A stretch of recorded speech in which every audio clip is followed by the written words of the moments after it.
Once upon a summer's day, a lone crow named Kaga. He was a strong, black-feathered bird, known among the other birds for his curious nature and clever ways.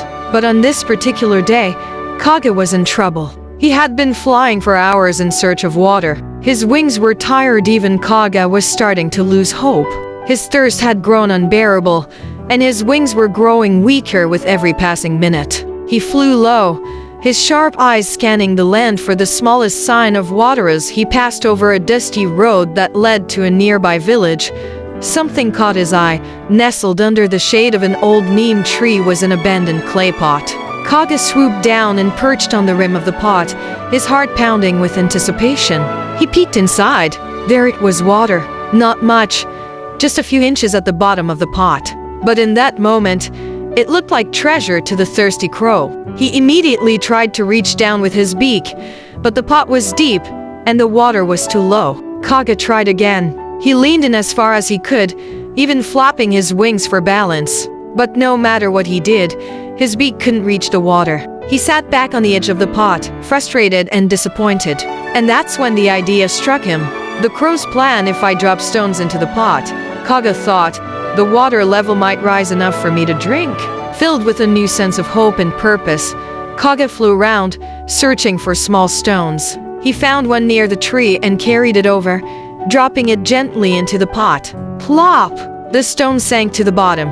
He peered inside. The water level had risen a little, just a tiny bit, but it had worked. Excited, he flew off again, gathering more pebbles and stones, some small, some slightly larger. He carried them one by one, dropping them into the pot, and watched as the water slowly but surely rose higher. It was hard work. The sun continued to burn overhead, and Kaga's wings grew even more tired. Several times, he thought of giving up. Maybe this will take too long, he thought. What if I can't finish before nightfall? But each time he looked into the pot and saw the water rising, his determination grew. Just a few more, he told himself. I've come this far. I won't stop now. The final drop, stone by stone, Kaga continued his work. After what felt like an eternity, the water had finally risen close enough to the rim. With one final effort, Kaga leaned in, and this time, his beak touched the cool water. He drank deeply, savoring each drop as if it were the finest nectar in the world. The water refreshed him, his body felt lighter, and his spirit soared.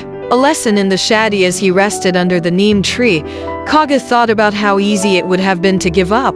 Many creatures did, and he didn't blame them. Survival wasn't easy, especially in harsh times. But there was always a way forward for those who looked beyond the obvious, who were willing to think, to try, and to persist.